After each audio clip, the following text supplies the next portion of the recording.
자, 우리 계속해서 오늘 은혜 시리즈 공부하겠어요. 우리 지난 주에는 왜 안드레가 3인방에 없는가라는 주제를 가지고 서로 공부했는데요. 오늘은 이 4인방이 이 산상수훈을 받았을 때 그 반응들이 서로가 좀 달랐다라는 부분을 놓고 공부를 하려고 그래요. 예수님께서요, 아주 우리에게 불편한 말씀 하나 한 것이 그 유명한 제자의 요건이에요. 굉장히 불편한 거예요. 이게 뭐냐면 누가복음의 14장 26절이에요. 이 말씀은 모두에게 불편해요. 이 지금 4인방도 마찬가지예요. 무슨 말씀이냐면 예수님이 누구든지 자기 아버지와 또 어머니와 아내나 또 자식이나 형제나 자매나 이런 사람들을 미워해야 되는데 예수님을 더 사랑하고 자기보다 더 사랑하면 안 되고 이분들을 미워해야 되고 자기 목숨까지도 미워해야지만 내 제자가 된다는 거예요. 이게 상당히 어려운 이야기고 해석하기도 힘든 이야기예요. 또 이렇게 하는 사람 많지 않아요. 이 말씀을 중심으로 해서 오늘 우리가 이 4인방들이 이 말씀에 어떻게 반응을 했는지 우리 한번 살펴보려고 그래요. 우리가 지난 시간에 안드레에 대해서 했는데요. 다시 한번 정리를 하면 안드레를 이 태생적으로, 그러니까 태생적이라는 말은 이분 태어나기 전 홀씨 어머니의 태에 있기 전에 이분에게 주신 예정된 특성들이 있어요. 안드레에게. 우리가 그런 공부를 지난 시간에 했어요. 간단하게 보시면 첫 번째는 이분을 독수리과 인물로 은혜를 베푼 분이다. 독수리과 인물로. 두 번째는 세례 요한의 으뜸 제자로. 세 번째는 나중에 예수님의 으뜸 제자로까지. 네 번째는 그 이름 안드레라는 이름이요, 사나이다운 그런 뜻이에요. 사나이다운. 그러니까 외유내강한 사람이. 다섯 번째로 이 외로운 광야의 신약 시대의 광야에서 외쳤던 신약 시대의 세례 요한으로 보시면 되겠어요. 이분이. 그런데 이분은 외로운 광야의 독수리로 우리 보면 되겠어요. 아주 높은 영성가예요. 그리고 이분은 메시아를 대망하는 자예요. 초림의 메시아를 똑같이 재림 때에도 이런 스타일의 분들이 있다는 것 염두에 두시길 바라요. 그리고 이분은 또 이 3인방들, 이분들의 멘토 역할도 한 분이다라고 보시면 되겠어요. 그 다음에 이 3인방들과 그릇 사이즈가 다르고 그릇 분량이 다르고 모양도 달랐던 분이다라고 보시면 되겠어요. 3인방과. 그리고 이분은 서신 한 권도 쓰지 않은 분이에요. 다른 분들은 서신을 썼는데, 그 다음에 이분은 슬라브족 복음화에 집중했던 분. 그 슬라브족은 바울은 거기까지 올라가지 않았거든요. 슬라브까지 바울은요. 근데 이분은 바울 선교했던 거기에다가 같은 로마 제국 안에서도 북쪽으로 더 올라가서 슬라브 계통 사람들에게까지 복음을 전한 이런 분으로 우리가 보면 되겠어요. 또 이분은 이름이 사도행전에도 처음에 1장에 12제자들 이름이 나올 때 네 번째 이름으로 나와요. 이분이 본래는 처음 나와야 되는 사람인데 12제자 순서가 네 번째예요. 사도행전에서 보면요. 그리고는 그 이름이 없어요. 그러니까 사도행전에는 이분의 이름이 언급되질 않았어요. 바울 서신에도 이분의 이름이 거론되지 않았어요. 베드로 서신에도, 요한 서신에도, 야고보 서신에도. 요한은 특히 자기 형님인데 안드레가 자기 형님 형님이 아니죠. 형님이 미안해요. 무슨 중마고우라 그랬죠. 중마고우인데 이분이 5권의 서신을 쓴 데서 안드레라는 이름을 거론 안 했어요. 그런 거 보면 성령님께서 완전히 이분들의 마음을 닫아서 이 이름을 숨겨 놓으신 것 같아요. 네. 자, 이제 산상수훈을 주시기 전이에요. 산상수훈을 주시기 전에 예수님께서 요 4인방을 부르셨어요. 그것이 이제 마태복음 4장 18절에서 21절이죠. 네. 그러다 이제 예수님께서 어떻게 부르셨냐면 이제 산상수훈 주시기 전이죠. 이미 세례 요한을 통해서 저분이 예수님이 모든 인간들의 죄를 세상 죄를 지고 가는 하나님의 어린 양이다를 듣고는 이제 예수님을 베드로에게 다 이렇게 소개했던 안드레예요.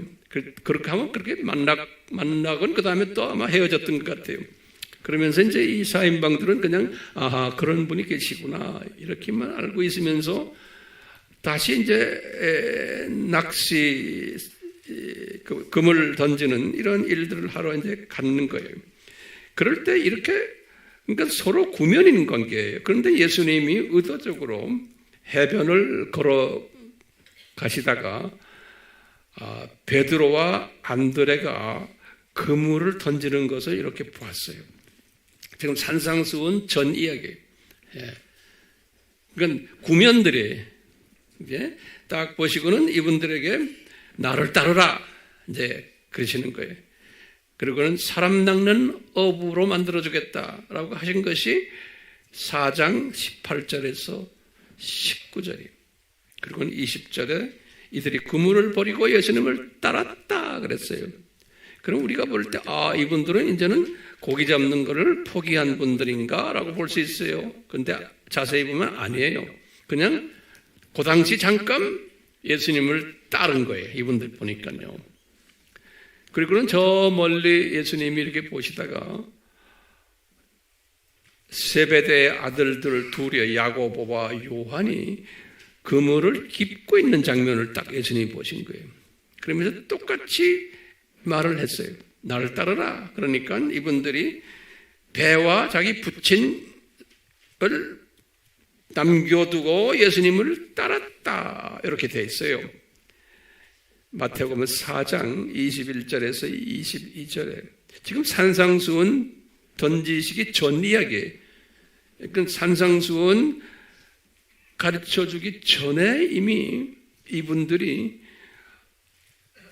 잠깐 예수님과의 만남을 통해서 예수님을 따르는 것 같이 보이면서 따르는 그런 사람들이었는데 나중에 보니까 완전히 포기한 사람들은 아니에요. 어업을 그냥 곧때 따랐던 사람들 이미 이제 오늘 우리가 공부하게 될 거예요. 이런 사람들을 데리고 팔복산에서 이 4명들을 상대로 그룹들도 큰 그룹이라고 그러죠. 큰 군중들도 뒤에 있었지만 요분들을 상대로 해서 산상수훈을 말씀하셨어요. 그러니까 중심 대상이 요 네 분이다. 이렇게 이제 4인방이다라고 보세요.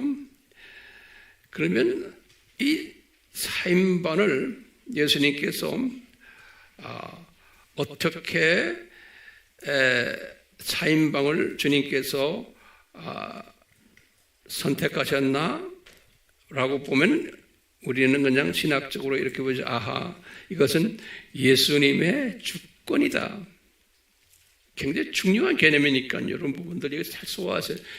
예수님이 이미 주권적으로 또는 예지하시고 예정적으로 이 4인방을 이렇게 부르신 거예요. 그리고 그뿐 아니라 이 4인방 중에서도 한 분 안드레와 나머지 3인방을 다르게 만드신 거예요. 예정적으로. 다시 말하면 그릇이 다르게, 모양새가 다르게, 성품이 다르게. 그래서 이 안드레 이분을 어떤 제자로 만들었다고 우리가 공부했어요? 독수리 시각을 가진 주님의 제자로 디자인하셨다라고 보시면 돼요. 안드레는.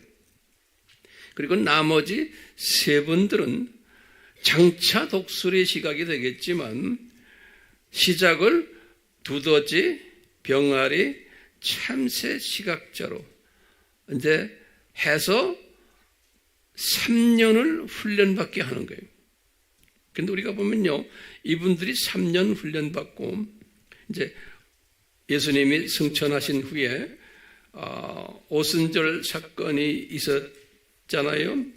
오순절 사건 이후에도 예루살렘 교회를 이분들이 이제 담당을 해서 하는 지도자들이었는데 이분들 보면은 성경을 쭉 보면요, 이분들이 그 두더지 어느 정도 병아리까지는 참새까지는 갔지만 이분들이 거의 죽기 전까지 계속해서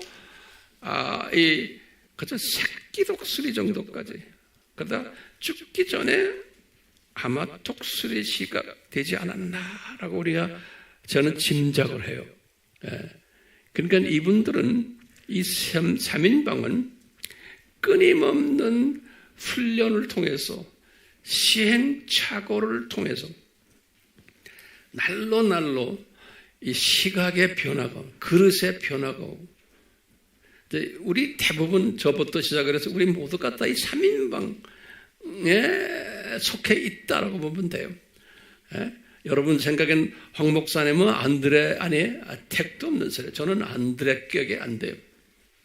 저도 마찬가지로 요 3인방들처럼 끊임없이 시행착오를 이제 겪으면서 훈련받으면서 시각을 지금 넓혀가고 있고 높여가고 있는 거예요. 그러면 우리가 오늘 이 시간에는 이분들을 어떻게 교육시켰나, 교육 방법을 잠깐 섭렵해 보려고 그래요. 첫째, 안드레를 이렇게 보면요, 안드레는 이미 독수리과로 들어온 사람이기 때문에 애기 독수리이지만 이분은 따로 제쳐놨어요. 과가 다르기 때문에. 그래서 개인 학습을 시켰던 것 같아요. 그러니까 이분은 이 개인 학습을 시키면서 이분은 우리 아까 누가복음 14장 26절에 제자의 덕목 이제 기억나요? 아버지와 엄마와 형제 자매 심지어 자기까지 미워해야 되고 예수님을 더 사랑해야 되는 그 조건이에요. 안드레는 이 시각이 애기 독수리가 어느 정도 되었기 때문에 이 말씀에 안드레는 크게 부담을 느끼지 않았던 것 같아요. 크신 은혜죠. 그러니까 벌써 우리 주변에도 오늘날도 이런 분들 있죠. 이 말씀을 액면 그대로 믿고 행동화하는 사람들이 있어요. 가족 다 집어던지고, 우리 배성교사님이 그예요. 가족 다 집어던지고. 20년을 그 오지에 들어가셔서, 20년이요. 하루 이틀도 아니고, 여러분들은 그 20년 동안 뭐 했어요?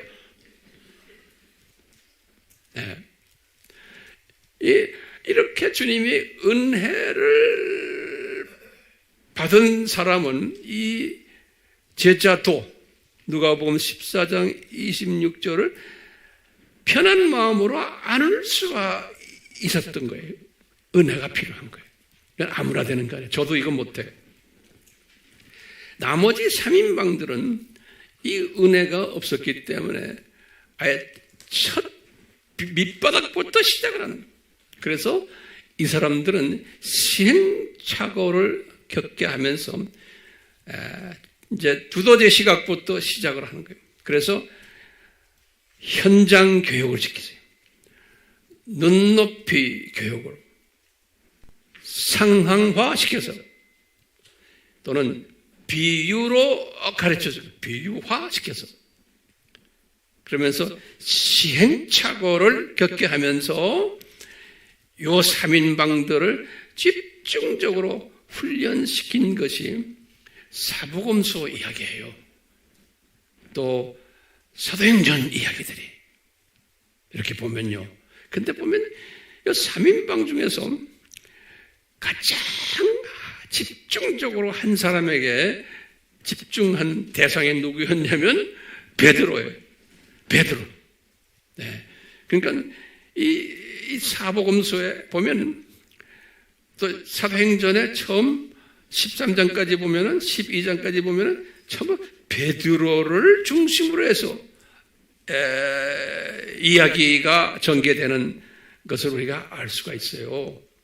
그러니까 예수님께서는요, 이 3인방 중에서도 관심이 베드로에게 있었던 거예요.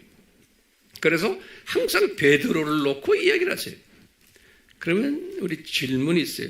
왜? 홍 목사는 왜 베드로입니까?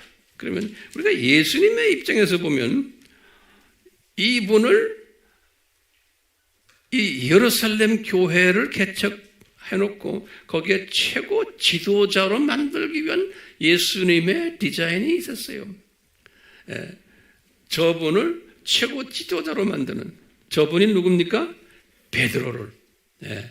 근데 예수님이 딱 보니까 베드로는 같은 어머니 뱃속에서 나왔는데 안드레와 다른 거예요. 형제인데도. 안드레는 아주 제자 요건에 그냥 들어올 수 있는 믿음의 소유자인데 이 베드로는 소위 우리가 지금 말하는 쓴뿌리를 많이 가지고 있는 분 같아요. 그래서 이분은 우리가 이제 계속해서 우리가 공부하겠지만 태생적으로 감정의 폭이 굉장히 많아요. 그리고 즉흥적인 부분이 있고 어떤 때 보면 겁도 없이 그냥 뭐 아래 위를 보지 않고 막 행동하는 부분도 있고. 그러니까 이분은 지금 예수님께서 팔복의 이야기를 했지만 팔복의 사람까지 가려면 한참 가야 되는 사람이에요. 예수님이 보실 때. 그렇죠? 베드로는 그뿐입니까? 산상수훈에서 우리 이야기했죠? 10가지의 아들 되는 덕목. 거기까지 가려도 이 사람은 한참 가야 되는 사람이에요. 그뿐 아니라 고린도전서 13장의 사랑 덕목까지도 가려면 한참 가야 되는 사람이에요. 그렇기 때문에 예수님이 이분을 집중적으로 훈련을 시켜야 되는 거예요. 예수님의 입장에서. 그랬어요. 이 사복음서에 보면은 이분을 훈련시키는 장면 중에 일부를 제가 오늘 여러분들과 같이 나누려고 해요. 준비됐어요? 네. 첫 번째, 이분을 교육시키는데 오늘은 2가지의 방법으로 교육시키는 것을 우리가 공부하려고 해요. 베드로를.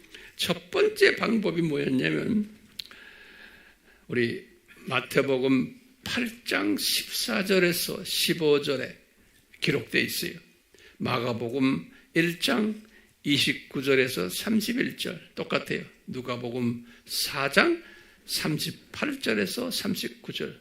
이게 무슨 소리냐면 베드로의 장모님을 열병 들어가지고 죽게 만들어놔요. 거의 죽게. 이게 예수님의 디자인인 거예요. 예. 그러니까 이 장모님이 아프니까 분명 이제 베드로가 예수님께 예수님 우리 장모님 위해서 기도 좀 해주십시오 아마 그랬을 거예요. 예수님께서 치유하시는 이야기예요. 그래서 이제 치유가 됐잖아요. 그러니까 베드로 입장에서는 이게 보통 일이 아니죠. 예. 그러니까 베드로가 나중에 거기 보면은 예수님을 두려워했다 그랬어요. 이 장모님이 병이 낫는 걸 보고 뿐만 아니라 이 베드로의 입장에서는 자기가 예수님이 벌써 이전에 그랬죠. 너희들 날 따르라 날 따르라 그런데 따를 수가 없는 거예요. 왜? 장모님도 반대하고 있지. 응? 너 이놈아 내 딸 고생시킬 거야. 그 양반 뭐하러 따라다니네 하고 고기 잡이는 어떡하고. 그러니까 장모님이 반대했을 거고 아마 사모님도 상당히 반대를 했던 모양이에요. 그러니까 예수님이 이런 일을 계획하시고 이루신 것 같아요. 그러니까 이분이 이렇게 딱 하는 것을 보시곤 안드레는 어떻게 생각했어요? 같은 집안 아니에요? 안드레는 자기 형수님이 좀 마음이 변한 모습을 본 거예요. 형수가. 안드레는 이미 헌신된 사람이에요. 그렇죠? 거기다가 이제 사돈 어머니께서 또 마음이 변한 것을 본 거예요. 예수님을 통해서 병이 나았으니까요. 그런데 안드레는 속으로 흐뭇해하지 않았을까라고 보고 있어요. 우리 형님은 이런 걸 한번 해야 돼. 네. 그랬을 거예요. 형님 보면 답답한 거예요. 성질 급하고 화 잘 내고 뭐 기분이 올라왔다 내려왔다 하고 막 이런 형인 걸 다 알잖아요. 그러니까 예수님께서 저 양반을 만지지 않으면 안 된다. 근데 내가 이렇게 성서를 보면요. 베드로가 이 사건 이후에 아까 보는 누가복음 14장 26절에 제자의 도를 따랐을까요? 예? 이 장모님 사건 이후에 우리 성서를 쫙 보면 성경을 보면요 안 따랐어요. 그때뿐이었어요. 예. 왜? 따르지 않고 또 고기잡이 나가는 모습을 우리에게 보여주고 있어요. 예. 장모님하고 사모님한테 이제 그만 나 이제 저 예수님 따라갈 거야. 생활비는 니네들이 알아서 해. 그러고 하지 않고 이분이 또 예수님을 따르다가 또 시간 되면 잠깐 따르다가 또 그냥 다시 고기잡이 가고 왔다 갔다 하는 사람이었어요. 그 소리가 이제 그러니까 예수님께서는 두 번째 훈련을 또 시키는 거예요. 그런 베드로를 두 번째 그것이 누가복음 5장에만 나와 있어요. 그 스토리가 누가복음 5장 1절에서부터 11절에 누가가 그것을 기록했어요. 소위 그 기록 우리 다 아는 거예요. 이제 아직까지 풀타임으로 헌신 안 하는 이 베드로에게 예수님이 고기잡이 하는 그 모습을 이렇게 찾아간 거예요. 그래서 이제 누가복음 5장 1절에서부터 나오는 이야기가 이래요. 예수님이 게네사렛 호숫가에 갔다. 게네사렛이란 건 갈릴리 호수 이름을 게네사렛이라고 또는 티베리아 호수. 갈릴리 호수를 이름을 세 개를 봐요.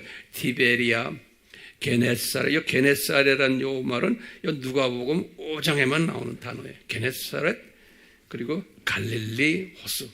이제 예수님이 이제 거기 이제 가셔가지고 3인방이 고기 잡는 모습을 봐요. 안드레는 없어요.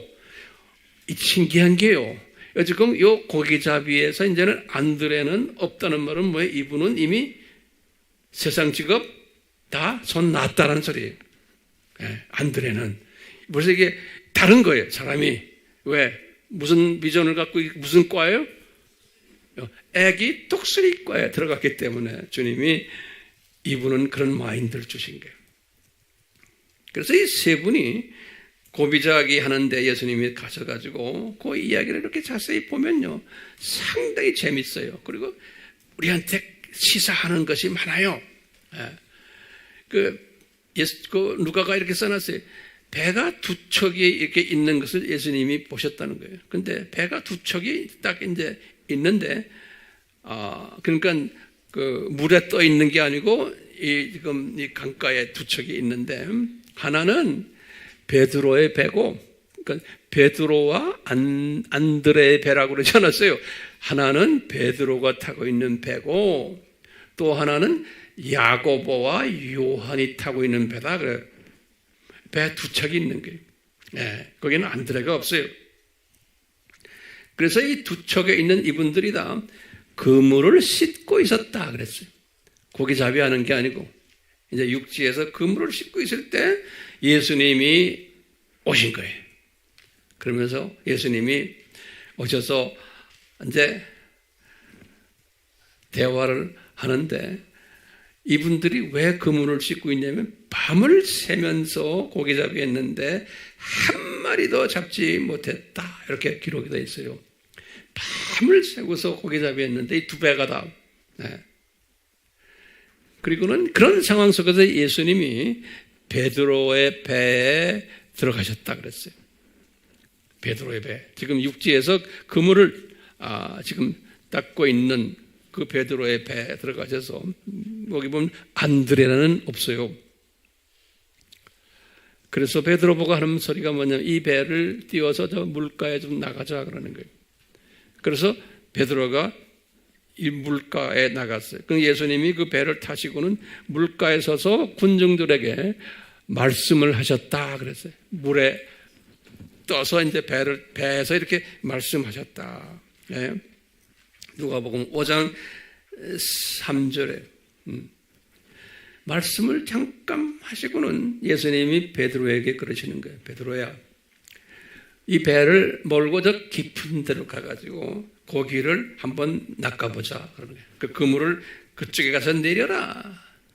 그러니까 베드로의 대답이 우리가 그런 거예요. 우리가 할 때 그 우리를 여러분들은 알아서, 우리가 할 때 우리는 안드레가 빠진 우리예요.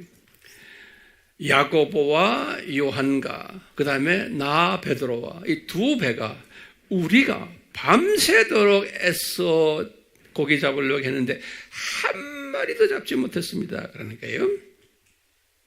그렇지만 선생님의 말씀에 따라, 그러니까 이분이 생각한 예수님이 선생님의 말씀에 따라 내가, 그러니까 안드레가 아니에요. 내가가 누굽니까? 베드로가요. 내가 그물을 내리겠나이다. 그런 거예요. 누가복음 5장 5절에. 그러니까 안드레는 거기 없어요. 강조하는 게요. 안드레는 이 교육 현장에 없어요. 3인방만 있는 거예요. 그래가지고 그물을 던졌더니 고기가 엄청 많이 잡혀가지고 그물이 막 찢어질 정도라고 그랬어요. 그래서 옆에 있는 야고보와 요한이 타고 있는 배도 가득 채웠어요. 두 배에 가득 채웠는데 이 두 배가 깔아앉을 정도로 가득 채웠다 그랬어요. 누가복음 5장 6절에서 7절이. 이런 교육 현장에서 지금 성질이 급한 아주 반응이 빠른 베드로가 액션을 보여주는 장면이에요. 베드로가 예수님 앞에 무릎을 쫙 꿇는 거예요. 베드로가. 그리고는 고백하는 장면이에요. 뭐라고 고백하시냐면, 선생님, 나를 떠나가소서. 그리고는 오 주여, 예수님을 높이는 거예요. 오 주여, 그러니까 선생님이나 똑같아요. 나는 죄인이로소이다 그러는 거예요. 그때 우리가 이 문제가 이 죄인이로소이다, 이것은 구원과 관계 있는 죄인 이야기가 아니라고 저는 보고 있어요. 여긴 지금 구원 이슈가 아니에요. 자, 그러면 이분이 베드로가 나는 선생님, 나는 죄인입니다 할 때 어떤 의미로 죄인이라고 우리가 보면 돼요? 네? 이때 구원과의 관계 있는 죄인이 아니에요.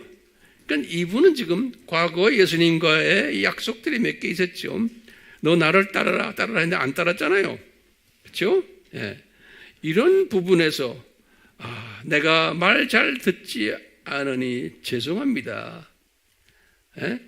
그런데 내 동생 안드레는 저 말씀 그대로 잘 따르는데 저는 이게 안 됩니다. 그러니까 내가 선생님한테 빚진 것도 있는데 우리 장모님도 고쳐주셨잖아요. 예? 그럼 우리 처도 허가했고 했는데 내가 그런데도 아직도 고기잡이 지금 다니고 있습니다. 이런 의미에서의 나는 죄인입니다. 이렇게 해석하시면 되겠어요. 예?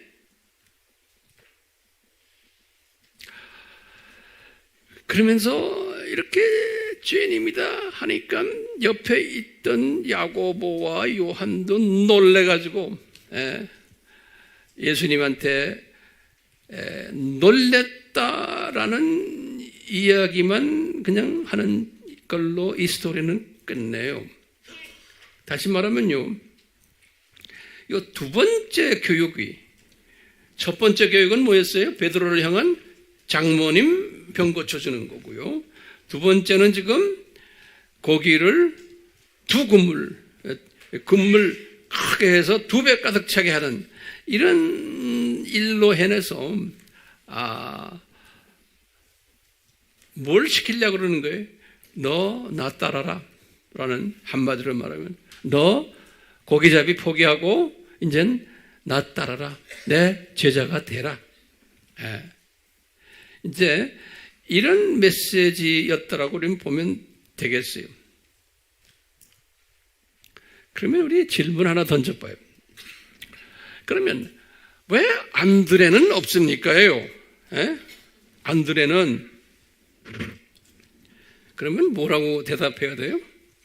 안드레는 이미 과가 독수리과로 예정되었던 분이기 때문에 예수님이 이분은 이미 2번씩이나 그러한 기적을 보여주지 않아도 이분은 자기가 알아서 순종하는 분이었기 때문에 그러니까 이분은 독수리과였기 때문에 저 세상, 이 세상, 저 세상을 희미하게나마 또는 부분적으로나마 어린아이 수준으로는 알고 있었지만 구체적으로는 몰랐지만 그 속에 성령님이 이분의 마음을 그렇게 만드셨던 것 같아요.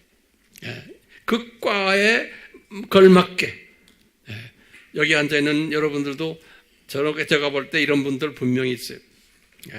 근데 대부분의 사람들은 3인방처럼 시간이 필요한 사람들이에요. 시간이. 자, 이 3인방들은 이 사건 두 가지의 이 두 기적의 사건들을 특히 베드로에게요 보여줬는데도 이분들은 예수님을 100% 따르지를 않았어요. 신기하게 그 모습을 제가 오늘 말씀 속에서 좀 정리해 드리려고 해요. 안 했어요. 그러니까 예수님이 이걸 왜 우리에게 보여주냐면 신약 시대에 제자급 사람들 중에서 소수는 안드레 스타일의 사람들이 있냐면 다수의 하나님 예수님의 제자급들은 요 3인방 스타일들이다라는 것을 우리에게 가르쳐 주시는 것 같아요. 왜? 이 겸손 훈련을 해서 어느 정도 이제 올라갔을 때 까불질 않는 거예요. 왜? 이 아픔을 개통하면서 부족함을 경험하면서 여기까지 왔기 때문에. 그러면 이 베드로를 중심으로 해서 이 예수님의 말을 이 공생애 동안 잘 안 듣는 모습을 우리가 몇 가지 스토리로 말씀드리려고 그래요. 그러니까 예수님을 100% 신뢰하지 않았다는 것을요. 이분이 세상 죄를 지고 가는 하나님의 어린 양이라는 것을 100% 믿지를 않았다는 것을 우리가 한번 볼 필요가 있어요. 이 모습이 그대로 우리에게도 적용이 돼요. 신학교 나오고 목사가 되고 목회를 2, 30년 해도 똑같다는 것이에요. 그러다 나중에 때가 되어서 다 이제 나이가 들어서 깨닫는 학자들, 목회자들 상당히 많아요. 겉으로는 다 아는 것 같지만, 예. 이 사실 이걸 보면 알아요. 첫 번째 보세요.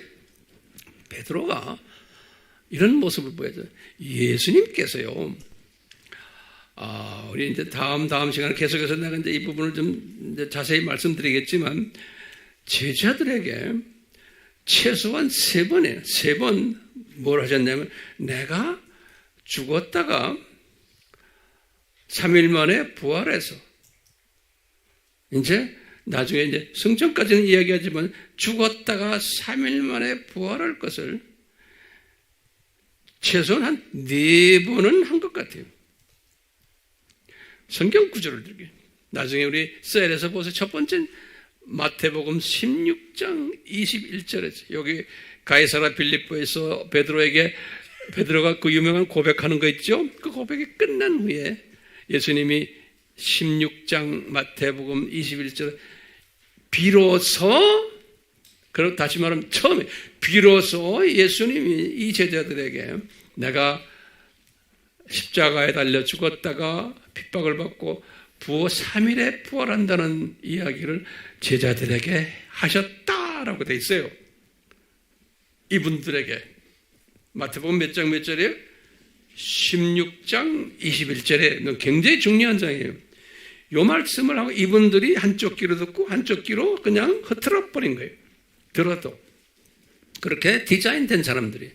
왜요? 무슨 과기 때문에? 이 두더지 과기 때문에 그래요.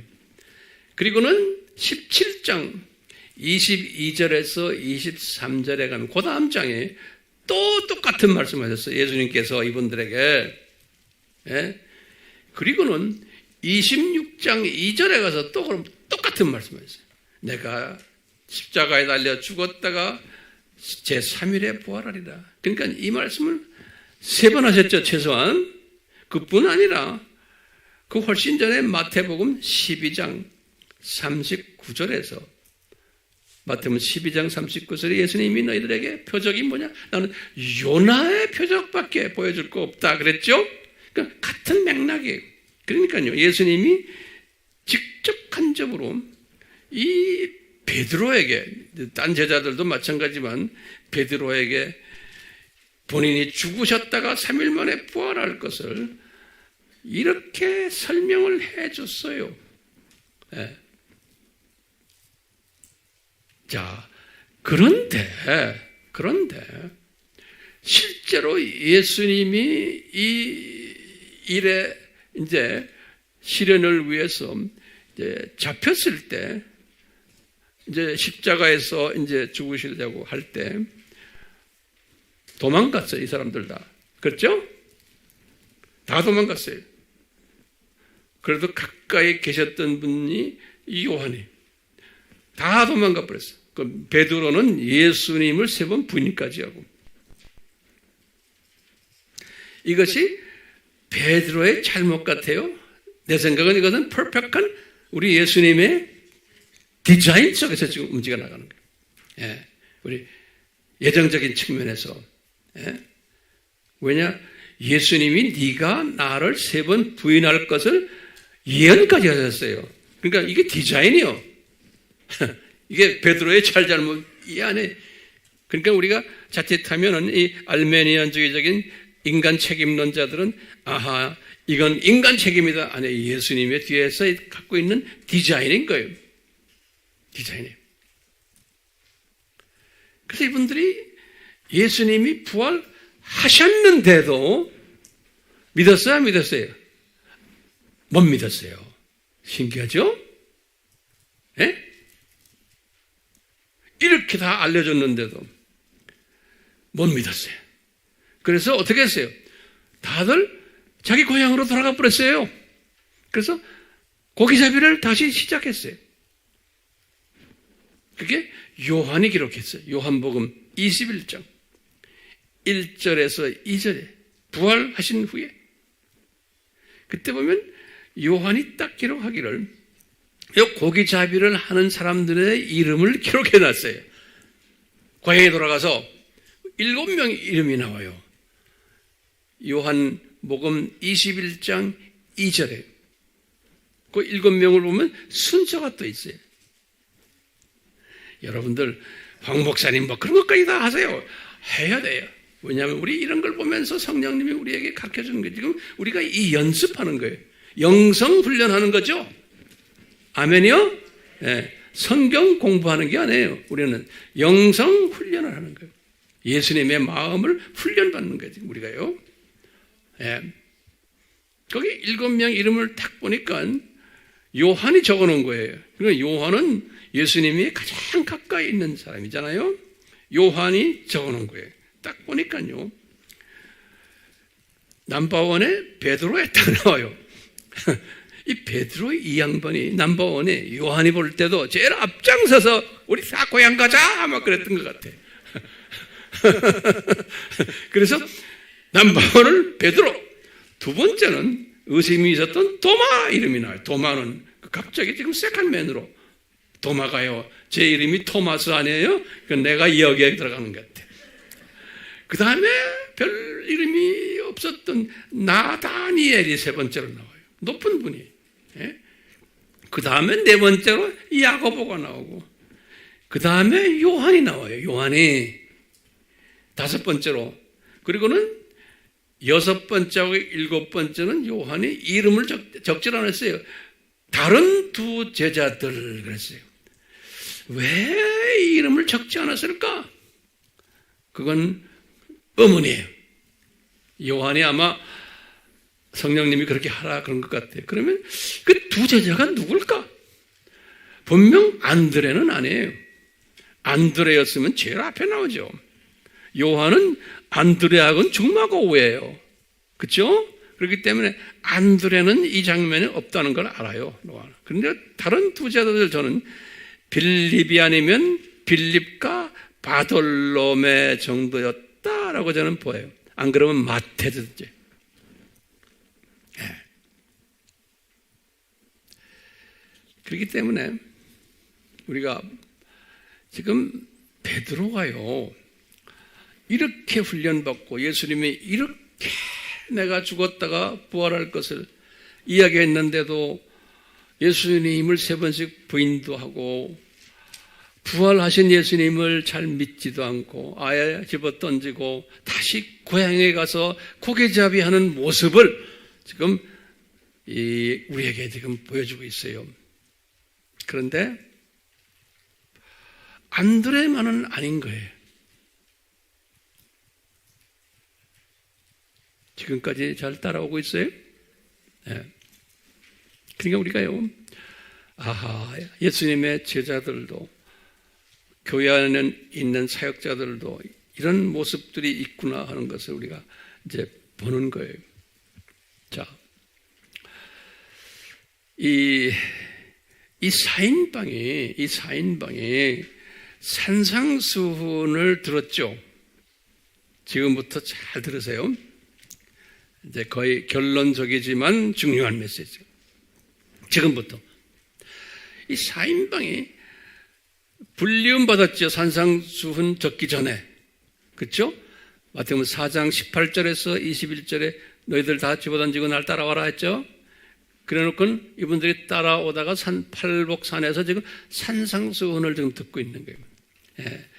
근데 이 산상수훈을 들었는데 이 산상수훈을 듣고는요, 산상수훈 마태복음 5장, 6장, 7장의 말씀 속에서 이 말씀을 그래도 어렴풋이 듣고는 행동화했던 분이 누구예요?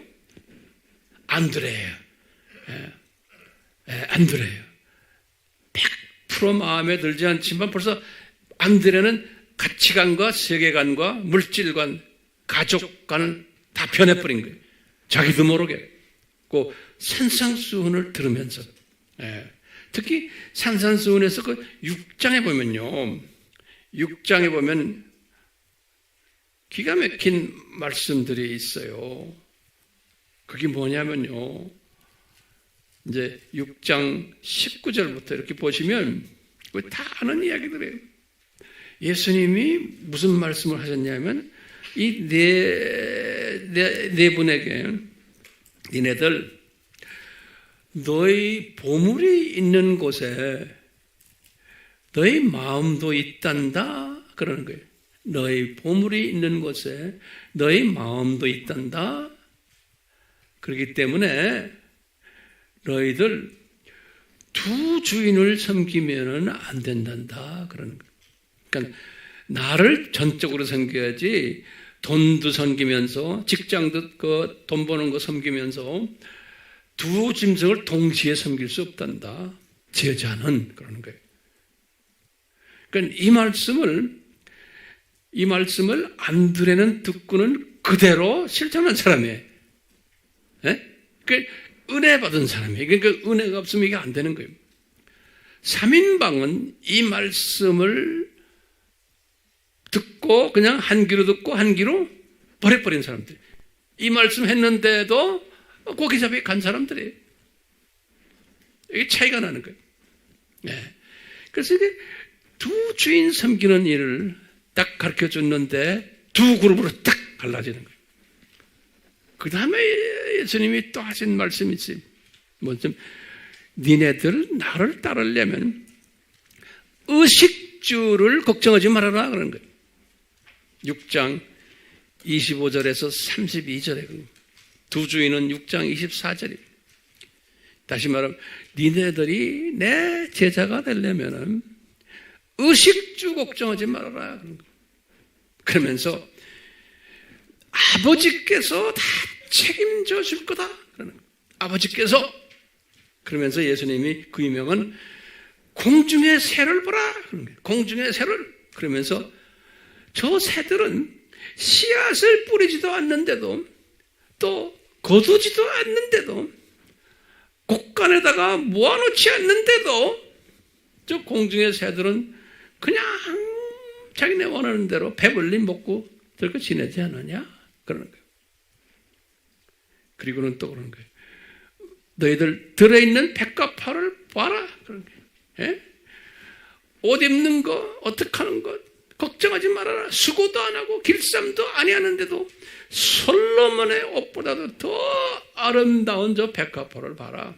그러니까 너희들 옷 사는 거 뭐 하는 거 걱정하지 말아라. 너희 가족들까지 다 책임져 줄 거마. 그런 소리예요. 그러면서 이 믿음이 적은 자들아. 벌써 딱 보니까 안드레는 벌써 얼굴색이 다른데 이 세 분은 지금 얼굴이 완전히 그냥 수심이 꽉 차버립니다. 그러면서 너희들 무엇을 입을까, 무엇을 마실까, 무엇을 입을까, 무엇을 마실까, 무엇을 입을까, 뭐 이런 거 걱정하지 말아라. 그래서 염려하지 말아라. 그러면서 염려하는 것은 이방인들이 하는 거다. 이렇게 말씀하시는 거예요. 제가 예전에도 제 감정을 한번 한 일이 있는데요. 저는 이 말씀을 보면서 나에게 이것이 간증이 되는 거예요. 제가 이제 오래된 일, 한 30년 가까이 전에 제가 이제 목회자가 되려고 딱 마음을 먹고 그럴 때 우리 아이들이 셋인데 쫄랑쫄랑한 아이들이에요. 이 아이들을 딱 보니까 주여 제가 이 목회자가 되면은 저 아이들이 얼마나 힘들까. 내가 지금은 좋은 직장을 가지고 좋은 사업을 하면서 돈을 많이 벌지만 내가 그걸 탁 놔버리면 우리 아이들 이제 저놈들 나중에 대학까지 다 보내고 이제 시집장가 보내야 되는데 이런 생각을 하니까요. 이게 막 걱정이 되는 거예요. 우리 사모님은 그냥 매일 이제 울기만 하고 내가 이 신학을 공부해서 이제 목회자가 된다니 자기는 죽어도 목회자 삼으면 안 된다는 거예요. 그러면 우리 저 사람이 나한테 그러는 거예요. 우리 재산 절반을 팔아서 교회에다 바치자. 그리고 당신 장로로만 머물러 있어라 그러는 거예요. 그런데 그게 됩니까? 그러니까 이 갈등이 우리가 심했어요. 네. 그런데 하루는 제가, 이게 진짜예요. 진짜 이야기예요. 주님의 말씀을 제가 듣기 위해서 성경을 갖고 있다가 한번 주님 나에게 이 해당되는 말씀 좀 주십시오 하고 딱 오픈했어요. 딱 오픈하니까 지금 여기 요 말씀 딱 나오는 게. 요 말씀. 그냥 근데 그 말씀이 이렇게 확대경으로 막 커지는 거 있죠? 이렇게 크게 보이는 거예요, 나한테. 그래서 내가 확 덮어버렸어요. 오 마이 갓. 이 걱정하고 있는데 딱 여니까 그 말씀이 나오는 거예요. 그래서 내가 한 몇 주 있다가 또 이 걱정을 하고 있는 거예요. 하고 있다가 말씀 좀 주십시오 하고 또 성경 있길래 또 쭉 벌렸거든요. 그냥 우리 그런 거 하잖아요. 쭉 벌려. 또 그 말씀이요, 그대로. 이렇게 해가지고요 3번을 주님께서 나에게 그걸 딱 주시는 거예요. 기가 막히게 한 장도 넘기지도 않고 이 확대경으로. 그래서 내가 딱 확증을 받은 거예요. 그리고는 한 30년 지났는데 이 말씀 그대로예요. 주님이 그대로 나를, 우리 가족을 책임지는데 기가 막히게 책임지신 거예요. 네. 겁내지 마세요. 네. 그러면서 예수님이 이분들에게 그랬죠. 너희들은 먼저 그 나라와 그 의를 구하라. 먼저에. 세컨이 아니에요. first. 그러면서 영어로는 구하라 그런 거예요. seek. 그냥 asking 하는 게 아니고 구하는 거예요. 6장 33절에. 그러면서 내일 일을 위하여 염려하지 말고 내일 일은 내일 염려하고 그날의 재앙은 그날로 충분하다. 6장 34절에. 그러면서 6장을 마치는 거예요. 여기에 앉아있는 분들 또 이 유튜브로 보고 듣고 있는 분들 중에 이 말씀이 적용될 사람들이 분명히 있어요. 자, 그렇기 때문에 안드레는 지금 요 무거운 말씀을 들을 때 그대로 적용한 사람으로 보고 있어요. 안드레는 왜요? 이 사람은 독수리과로 예정된 사람이기 때문에 아예 태생적으로 이 은혜, 이 무거운 것을 그대로 안을 수 있는 사람으로 만드신 것 같아요. 그런데 그런 사람들은 숫자가 많지 않죠. 그렇지만 나머지 3인방들은 이제는 뭐가 필요하냐? 훈련이 필요한 거예요. 항상 우리 말하는 것처럼 크로노스가 필요한 거예요. 저도 마찬가지예요. 30년의 크로노스를 경험해요. 30년에. 이 크로노스 기간 동안에 시행착오를 겪게 하면서 겸손 훈련을 시키시면서 팔복의 사람으로 조금씩 변화시키고 아들이 되는 덕목 훈련시키시고 사랑 덕목 훈련시키시면서 스텝 바이 스텝이요. 한 단계 그럴 때마다 안드레 같은 멘토를 하는 분들이 또 내 주변에 있는 거예요. 그래서 안드레가 이 3인방을 멘토시켰듯이 계속해서 멘토를 받으면서 여기까지 오게 된 거예요. 네. 그러다 보면 우리가 결론적으로 오늘 말씀 속에서 우리가 배우는 것 중에 하나가 적어도 하나님의 자녀들 중에는 적어도 3부류의 사람들이 있구나. 첫 번째는 안드레처럼 아예 처음부터 독수리과로 예정된 분들이 있냐 하면은 두 번째는 이 3인방처럼 이 두더지과로 들어갔지만 나중에 독수리까지 가야 되는 훈련을 통해서 가야 되는 그런 분들도 있구나. 이런 분들은 사역자들 중에 대부분이죠. 네. 세 번째 사람들은 그냥 일반 군중들이 지금 같은 산상소원을 들었지만 그 군중들은 그냥 듣기만 했지 멀리서 그것이 삶에 적용되지 않고 그러다가 낙원에 간 사람들이 대부분의 사람들. 그러니까 모두가 이제 낙원에 가는데 낙원에 가는 하나님의 자녀들을 이렇게 대별을 해놓은 거예요.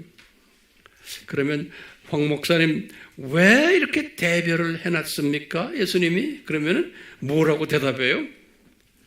그럼 우리는 이렇게 답은 간단해. 아하, 우리가 이 땅에서 창조 목적 훈련을 받는 과정 속에서 이제 때가 되면은 낙원으로 올라가는데 본향으로 거기에 있는 본향은 직분 사회, 계층 사회. 그렇기 때문에 그 계층 사회는 예수님의 임의로 정하시는 것보다는 공의의 예수님이시기 때문에 이 세상에서 어떻게 살았나에 따라서 계층을 설정하시는 것 같아요. 예수님께서 계층을 설정하기 위한 빌미로 주님께서 다 이렇게 하신 것 같아요.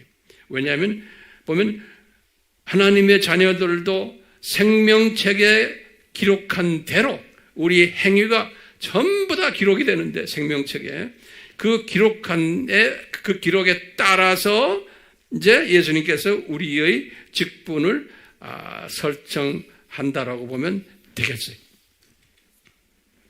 자, 그렇기 때문에 우리는 오늘은 간단하게 제가 결론적으로 이런 말씀을 드리려고요. 그러니까 우리가 예수님을 우리의 주님으로 섬기지만 적어도 우리 주변에는 우리 공동체에는 세 종류의 사람들이 있구나 라는 것을 우선 우리가 깨달아야 되고요. 오늘 말씀 속에서.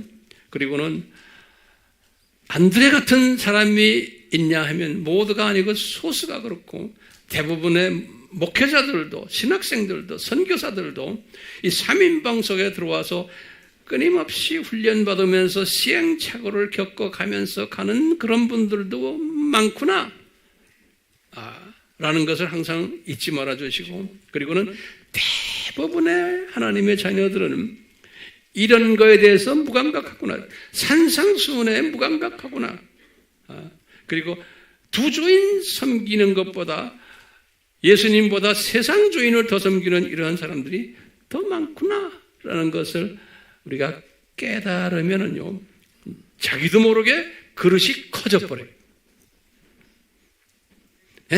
그릇이 커지면서 주변 사람을 보면 저분은 어느 그룹에 있어서 저런 행동하는구나. 저분은 어떤 정도의 영적 수준이구나. 그래서 저런 말하는구나. 저런 행동하는구나. 라고 볼 수 있어요? 없어요? 그거를 보는 지혜를 가지라고 우리 지금 오늘 이 말씀 우리 서로 나누는 거예요. 이런 말씀 우리가 공부하면서 항상 보면서 그렇기 때문에 저분은 저 수준이구나. 저분은 저 수준이구나. 그러면서 그걸 비판하라는 게 아니죠. 정답은 뭐예요? 저 수준이구나. 그러니까 내가 그냥 안아줘야지. 내가 안아줘야지. 안아줄 때 내 급이 올라가는 거예요. 근데 안아주지 못하고 왜 저렇노? 저 권사인데 장로인데 목사인데 왜 저렇노? 저런 사람 내 상대도 안 해? 이러면은 그 사람은 점수가 떨어져요? 안 떨어져요? 떨어지게 돼 있어요. 예수님의 마음을 우리가 알면은 모든 사람을 있는 그대로 내가 안아주는 연습을 과거에는 안 했지만 오늘부터라도 우리가 해야 되는 거예요. 오케이? 그러면 나에게 뭐가 와요? 평강이 오는 거예요. 평강이 없는 이유는 알겠죠? 모든 것은 내 시각으로 보기 때문에 평강이 없는 거예요. 그런데 예수님의 큰 그림을 볼 때는 평강이 있고, 우리 권사님들은 나이 들수록 치마폭이 넓어져가지고 그 치마 속에 많은 새끼 권사들이 들어와서, 새끼 집사들이 들어와서 이래 하나 들어와라 전부 다 안아주고 돌돌돌돌 해주는 거예요. 그런데 어떤 권사는 가까이 가면 그냥 참 바람이 들어요. 가까이서 말도 못하겠어. 이런 권사님 있죠? 우리 교회는 없어요. 그렇지만 딴 교회는 분명히 있어요. 내가 그런 사람 많이 봤거든요. 우리 배성교사님도 아주 보세요. 이 장로교 보수 그룹이기 때문에요. 자기 눈에 안 보이면 차프라 그냥 이렇게 막 정지하는 스타일이었어요. 대부분에. 그러니까 선교사들 사이에서도 내가 저 사람 좀 사랑해줘라 그러면 그만큼 못 써요 하고 막 항상 그런 스타일이었어. 그러다 나하고 십몇 년을 같이 있으면서 요새 많이 변했죠. 그래야 안 그래요? 많이 변했어. 모든 사람 안아주는 연속 이제는 큰 그릇이 됐어요. 다 안아줘요. 근데 가끔가다 기가 또 나와. 끊임없이 잔소리해야 돼 제가요. 근데 참 이분이 아니었더라면 내가 이 라우스를 내가 어떻게 섬겨요? 우리가 어떻게 섬겨요? 그러니까 주님이 저 아들을 주님이 부르셔가지고 준비시켜줘요. 40년을 목회하시면서 준비하셔가지고 가족들 다 뒷전에 놓고, 그러니까 누가복음 14장 26절에 그 말씀대로 사셨던 분이에요. 그러니까 이런 열매들이 나오잖아요. 아멘?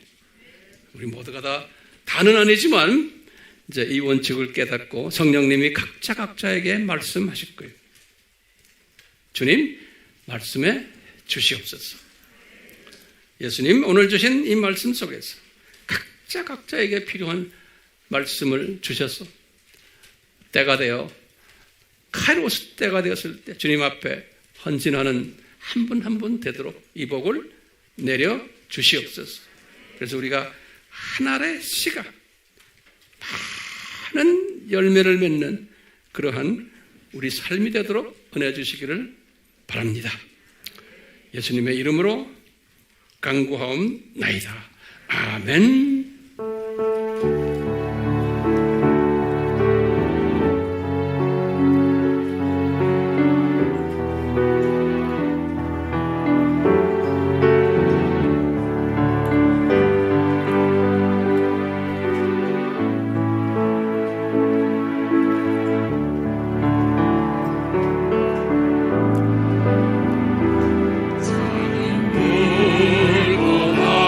나가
우리의 이 고백이 우리의 삶 속에서 현실화되도록 복을 내려 주시옵소서. 예수님의 이름으로 축원하옵나이다. 아멘.